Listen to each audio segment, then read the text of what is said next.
Good morning. Today, let's discuss about the frequency dependence of polarization.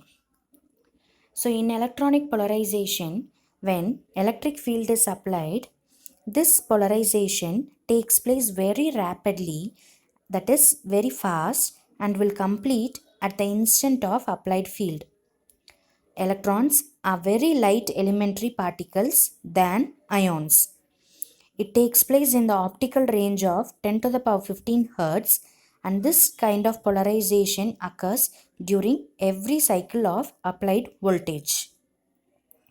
So frequency change in electronic polarisation பார்த்துட்டோன்னா நம்ம field apply பண்ண அடுத்த செகண்ட்லேயே இது நடந்துடும். இது ரொம்ப ஃபாஸ்ட்டு. ஏன் அப்படின்னா எலக்ட்ரான்ஸ் அயான்ஸை கம்பேர் பண்ணும்போது வெரி லைட் எலிமெண்ட்ரி பார்ட்டிக்கிள், அதனால இதோட மூமெண்ட் நம்மளுக்கு ரொம்ப சீக்கிரமாகவே நடக்கும். இது எந்த ரேஞ்சில் நம்மளுக்கு நடக்கும்னா 10 to the power 15 Hz அப்படின்ற ஒரு ரேஞ்சில் நம்மளுக்கு நடக்கும். So second, ionic polarization. Ionic polarization is slightly slow than electronic. That is, ions are heavier. So this happens in the frequency less than 10 to the power 13 Hz. That is in IR range. Ionic polarization அது electronic பொலரைசேஷனை compare பண்ணும்போது கொஞ்சம் ஸ்லோவாக தான் இருக்கும். ஏன்னா ions நம்மளுக்கு ஹெவின்றதுனால. இதோட frequency பார்த்தோன்னா லெஸ் தென் 13 ஹர்ட்ஸில் நடக்கும். ஸோ இந்த ரேஞ்சை நம்ம ஐஆர் ரேஞ்ச் அப்படின்னு சொல்லுவோம். தேர்ட் பார்த்துட்டோன்னா orientation polarisation. It is very slow than ionic polarisation. Polar molecules in liquid easily align themselves compared to solids. So இது ரொம்ப ஸ்லோ அயானிக் பொலரைசேஷனை கம்பேர் பண்ணும்போது. இதில் போலார் மாலிக்யூல்ஸ் பார்த்துட்டோன்னா லிக்விடில் நம்மளுக்கு ஈஸியாக ஒரே டைரெக்ஷனில் அலைன் ஆகிடும் when compared to solids. So இது பார்த்தோன்னா நம்மளுக்கு ஆடியோ அண்ட் ரேடியோ ஃப்ரீக்வன்சியில் நம்மளுக்கு அரேஞ்ச் ஆகும். That is 10 to the power 6 ஹர்ட்ஸில். The fourth one, space charge polarization. This is the slowest process because ions have to diffuse over several interatomic distance. ஏன்னா ஒவ்வொன்றும் ஒவ்வொரு டிஸ்டன்ஸில் நம்மளுக்கு அரேஞ்ச் ஆகிருக்கும். ஸோ டிஃப்யூஸ் ஆகிருக்கிறதுனால இது ரொம்பவே நம்மளுக்கு ஸ்லோவாக நடக்கக்கூடிய ப்ராசஸ். இது பார்த்துட்டோன்னா நம்மளுக்கு 10 to the power 2 ஹர்ட்ஸில் நம்மளுக்கு நடக்கும். ஸோ இந்த இமேஜில் கீழே பார்த்தாவே நம்மளுக்கு தெரியும் அந்த 4 டைப் ஆஃப் பொலரைசேஷன் நம்மளுக்கு எப்படி வேரி ஆகுதுன்றது. So the first one P0 அப்படின்றது நம்மளுக்கு electronic polarisation. So it takes place in 10 to the power 15 hertz. The second one is ionic polarization. It takes place in 10 to the power 13. The third one is orientation polarization. It takes place in radio frequency, that is 10 to the power 6. The last one is space charge polarization, which takes place at power frequency, which is 10 to the power 2 Hertz. Therefore, at low frequency, all polarization occurs and the total polarization is maximum. When we see it 10 to the power 2 Hertz, all the polarization occurs. Therefore, total polarization value decreases with increase in frequency and becomes minimum at optical frequency. So polarisation பார்த்தோன்னா நம்மளுக்கு frequency லோவாக இருக்கும்போது அந்த ஸ்லோப்பை பார்த்தாவே நம்மளுக்கு தெரியுது it is maximum. when the frequency increases, automatically the polarization it starts to decrease. So slope பார்த்தாவே நம்மளுக்கு இன்க்ரீஸிங் ஆர்டர்லேருந்து டிக்ரீஸிங் ஆர்டரில் வர மாதிரி இருக்குது. ஸோ இதை வச்சே நம்ம சொல்லிக்கலாம் polarization it increases only when frequency decreases.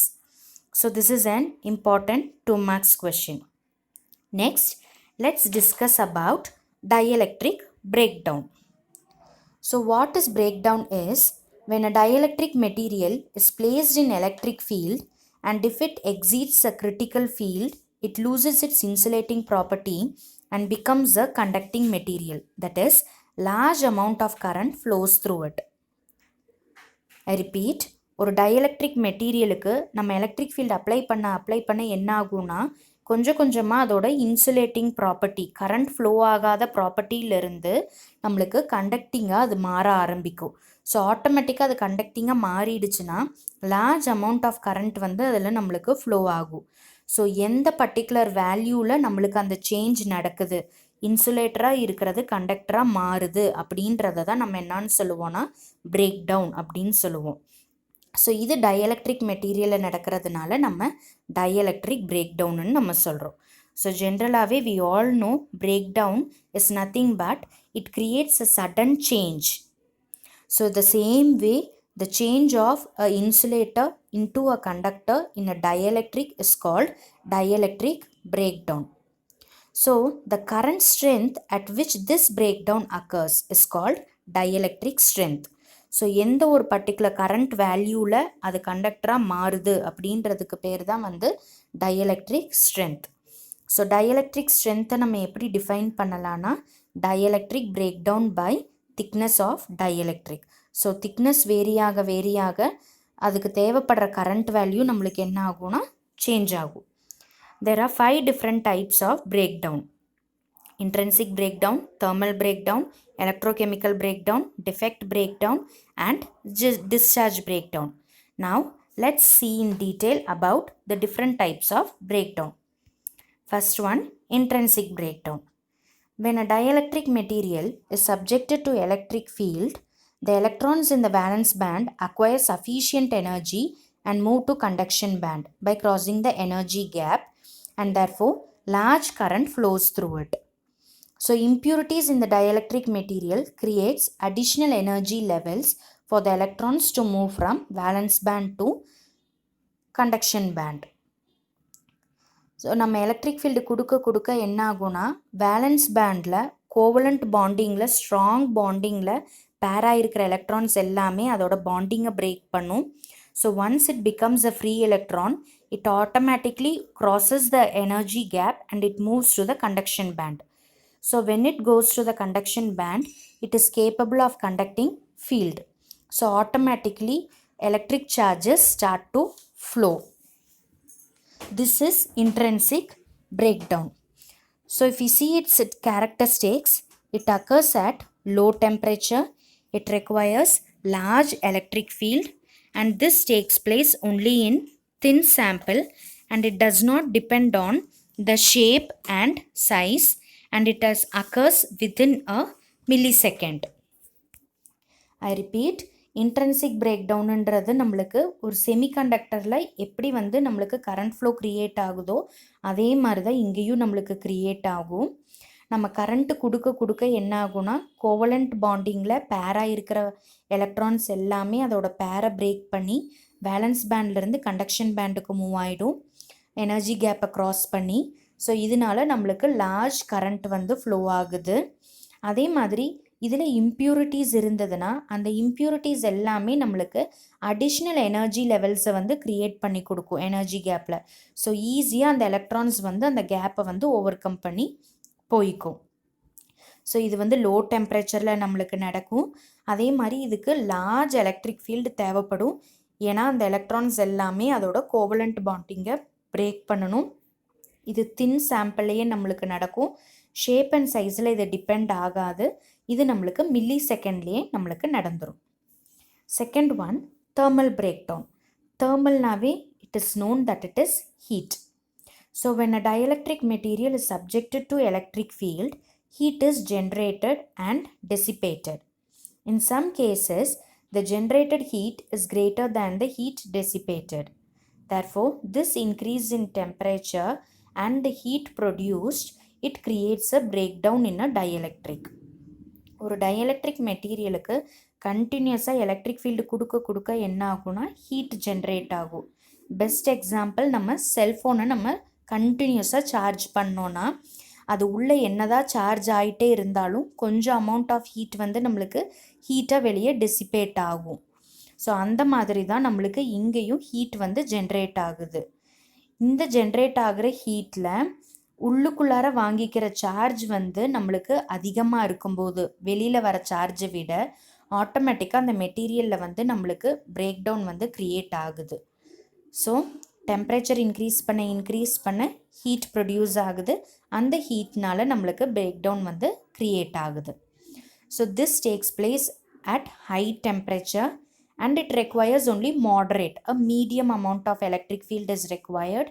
It compulsory depends upon the shape and size, and this also takes place in millisecond. Third one, discharge breakdown. So this discharge breakdown occurs due to the presence of gas bubbles. In some dielectric materials, gas bubbles may be present. When these gas bubbles are subjected to electric field, they easily ionize and produce large ionization. ஒரு gaseous moleculeக்கு நம்ம energy கொடுக்கும்போது, that is electric field கொடுக்கும்போது என்ன ஆகும்னா அது ஈஸியாக அயனைஸ் ஆகிடும், plus and மைனஸாக நம்மளுக்கு வந்து மாறிடும். ஸோ இதனால் நம்மளுக்கு என்ன ஆகுதுன்னா லார்ஜ் அயனைசேஷன் ப்ரொடியூஸ் ஆகி நம்மளுக்கு பிரேக் டவுன் வந்து க்ரியேட் ஆகுது. So this figure, it represents the presence of gas bubbles in a dielectric material. If you look at its characteristics, this occurs at a low voltage, and this happens due to the presence of gas bubbles, and it depends upon the frequency of applied voltage.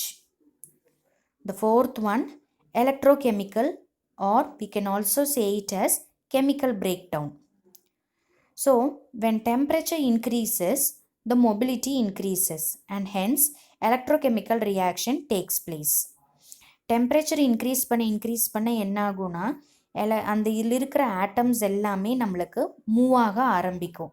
So once அதோட mobility அதிகமாகும்போது ஆட்டோமேட்டிக்காக என்ன ஆகிடும்னா நம்மளுக்கு ஒரு electrochemical reaction takes place, and because of this electrochemical reaction there occurs a breakdown in this material.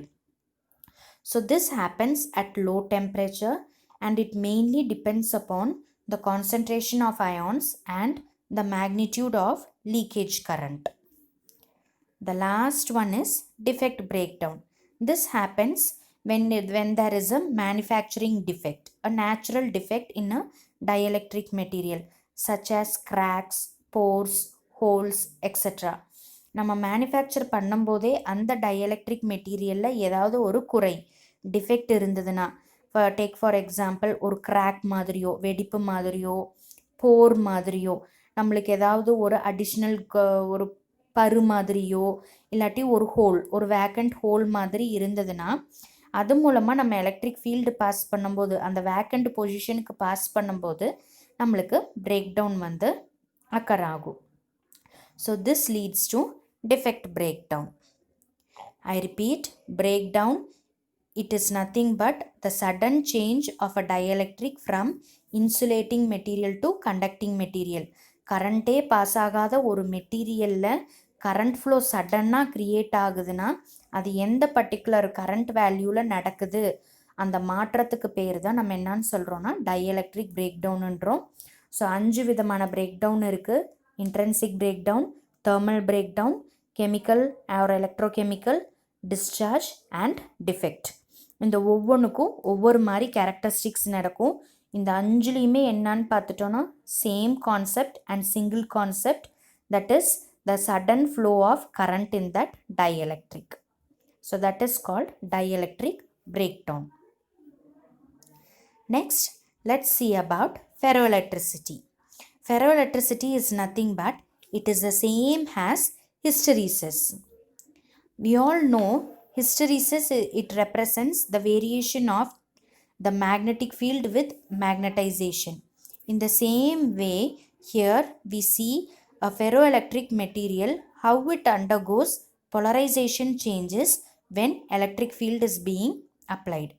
ஹிஸ்டரிசஸில் நம்ம magnetic field apply பண்ணும்போது magnetisation எப்படி மாறுதுன்றதை வந்து நம்ம பார்த்தோம்.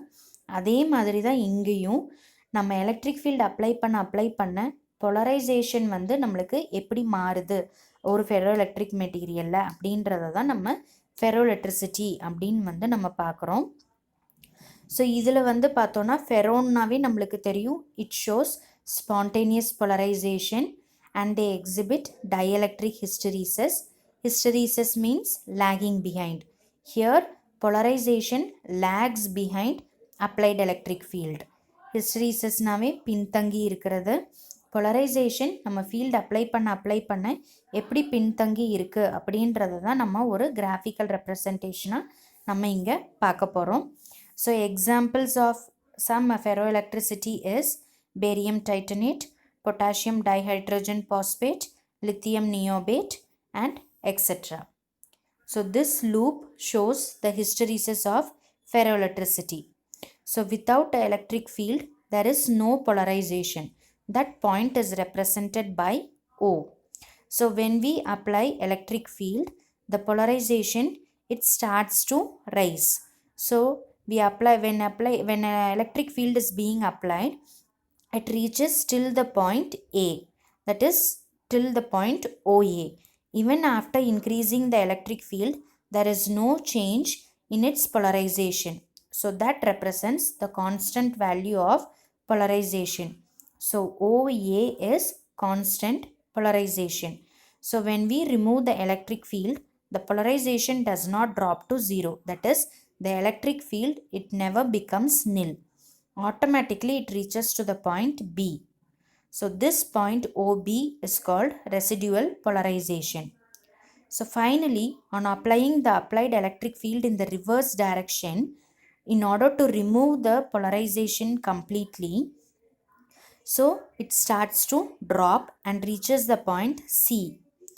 Even after increasing the polarization from the point C, it completes one complete loop by forming the points D, E, F, A. This complete one cycle is called hysteresis loop for a dielectric material. I repeat, hysteresisனாவே தெரியும் நம்மளுக்கு lagging behind. So ஒரு மெட்டீரியலை வந்து நம்ம conducting மெட்டீரியலாக மாற்றுறதுக்கு எவ்வளோ electric field apply பண்ணிகிட்டே இருக்கோம், அந்த எலக்ட்ரிக் ஃபீல்டு அப்ளை பண்ணுறதுனால அதோட பொலரைசேஷன் எப்படி மாறுதுன்றது தான் ஒரு லூப் மூலமாக ஒரு கர்வ் மூலமாக இங்கே நம்ம பார்க்குறோம். எலக்ட்ரிக் ஃபீல்டு அப்ளை பண்ணுறதுக்கு முன்னாடி நம்மளுக்கு பொலரைசேஷனும் ஜீரோவாக தான் இருக்கும். அந்த பாயிண்ட்டு தான் வந்து ஓ. ஃபீல்டு அப்ளை பண்ண என்ன ஆகும்னா கொஞ்சம் கொஞ்சமாக அது இன்க்ரீஸ் ஆகிட்டே போகும் டில் த பாயிண்ட் ஏ. ஸோ அதுக்கு மேலே என்ன தான் ஃபீல்டு அப்ளை பண்ணாலும் நம்மளுக்கு அது இன்க்ரீஸ் ஆகாது. அந்த ஏன்ற பாயிண்ட்டோட அது ஸ்டாப் ஆகிடும். அதை தான் நம்ம என்னன்னு சொல்கிறோன்னா சேச்சுரேட்டட் ஃபீல்டு அப்படின்னு சொல்லுவோம்.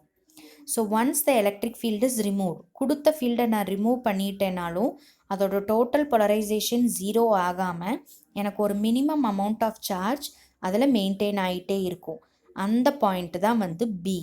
ஸோ இந்த ஓபின்றதை நம்ம என்னன்னு சொல்கிறோன்னா residual polarisation, retained polarisation. Field zero ஆனாலும் எவ்வளோ அமௌண்ட் ஆஃப் பொலரைசேஷன் அதில் மெயின்டைன் ஆகிட்டு இருக்குது அப்படின்றத ரெப்ரசன்ட் பண்ணுது. எனக்கு இப்போ இந்த ஃபீல்டும் வேண்டாம், நான் அதை ஃபுல்லாக ஜீரோ பண்ணணும் அப்படின்றப்போ நான் ரிவர்ஸ் டைரக்ஷனில் எலக்ட்ரிக் ஃபீல்டு அப்ளை பண்ணுவேன். ஸோ ரிவர்ஸ் டைரக்ஷனில் அப்ளை பண்ண என்ன ஆகும்னா எனக்கு கொஞ்சம் கொஞ்சமாக அதோட சார்ஜ் டவுன் ஆகிட்டே வந்து அது ஜீரோ ஆகிடும். அந்த பாயிண்ட்டு தான் வந்து சி. இதுக்கு மேலே ஃபர்தராக நான் ரிவர்ஸ் டைரக்ஷனில் அப்ளை பண்ண என்ன ஆகும்னா எனக்கு அது டிஇஎஃப்ஏன்ற ஒரு பாயிண்ட்டுக்கு வந்து எனக்கு அது மாறிடும். இந்த கம்ப்ளீட் சைக்கிள் OABCDEFA அதை தான் நம்ம என்னன்னு சொல்கிறோன்னா ஹிஸ்டரீசஸ் லூப் இல்லாட்டி ஹிஸ்டரீசஸ் கர்வ் அப்படின்னு சொல்லுவோம். ஸோ ரிவர்ஸ் டைரக்ஷனில் எவ்வளோ அமௌண்ட் ஆஃப் ஃபீல்டு நான் அப்ளை பண்ணியிருக்கேன் அதோட பொலரைசேஷனை ஜீரோ பண்ணுறதுக்கு அப்படின்ற அந்த ஓசி பாயிண்ட்டை நம்ம என்னன்னு சொல்லுவோம்னா கொஹசிவ் ஃபீல்டு அப்படின்னு நம்ம சொல்லுவோம். ஸோ அப்ளிகேஷன்ஸ் எங்கெல்லாம் இந்த ஃபெரோ எலக்ட்ரிக் மெட்டீரியல் நம்ம யூஸ் பண்ணுறோம் அப்படின்னு பார்த்துட்டோன்னா it is used as memory cores in computers. It is used to measure and control temperature.